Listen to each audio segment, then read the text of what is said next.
Hello everyone, my name is Cole Christian and welcome back to the PWM Market Minute.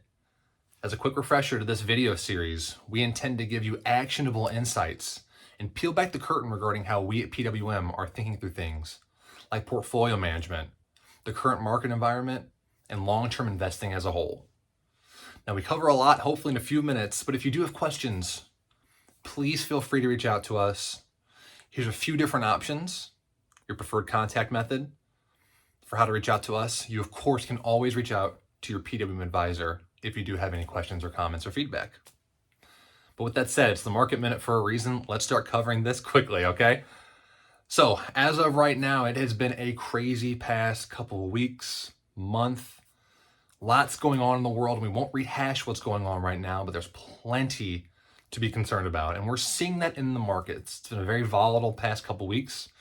Today, as I record this video, the market's going down a little bit. And we can sense how people that we work with are getting a little bit uneasy with what's happening in markets. And so we call this volatility. What we're experiencing is volatility. And for today, I wanted to level set volatility and where it fits within the investment conversation.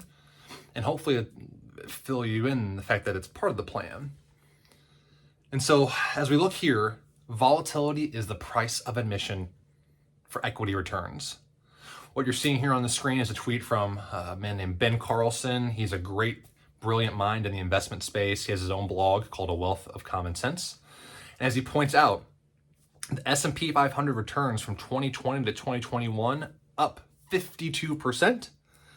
And as of when this tweet was posted, which was about 2 weeks ago now, the returns of the S&P from 2022 to now, it was down 7% at that point in time. But as he notes, you don't get one without the other.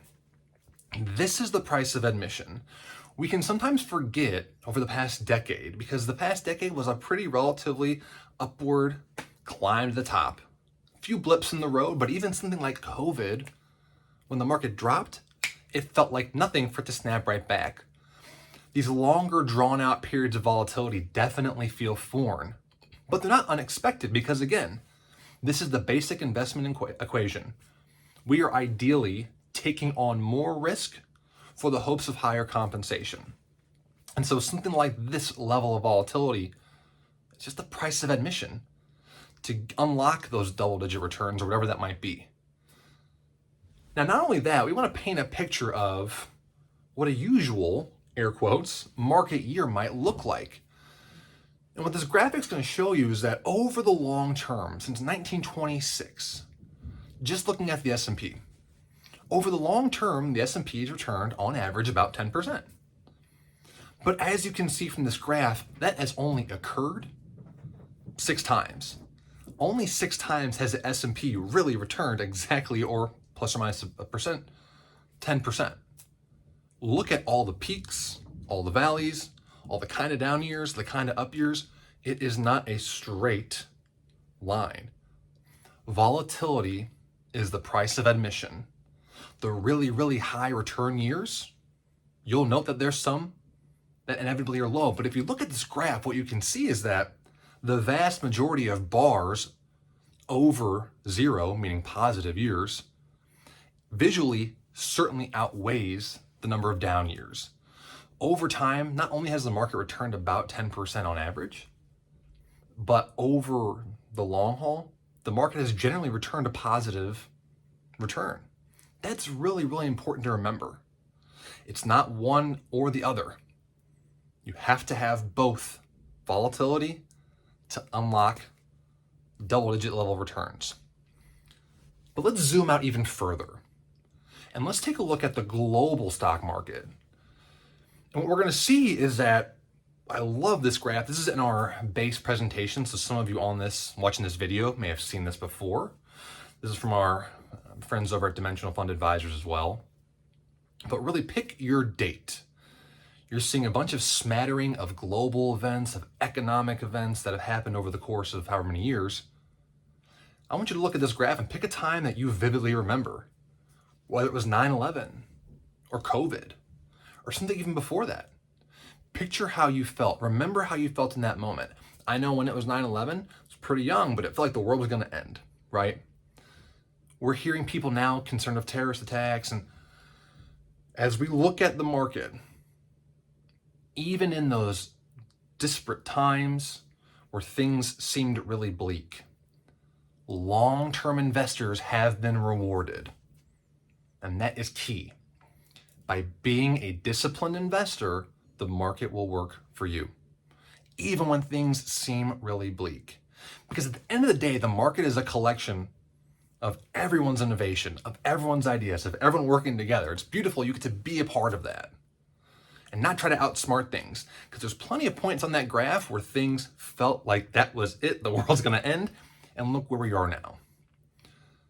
So all that is to say, as we wrap this up and put it into context, number one, there's a better plan than what our human emotional brains tell us. And first and foremost, we have to have a long-term view. Any point on that previous chart in the moment felt like an eternity, but if our time horizon is 10, 20, 30 years, these ultimately are just little bumps in the road. So having that long-term view will allow us to stay disciplined and unlock those returns the market is willing to give us. And again, understanding, as we remain disciplined, understanding that volatility is the key to admission can help to put this all into the proper perspective.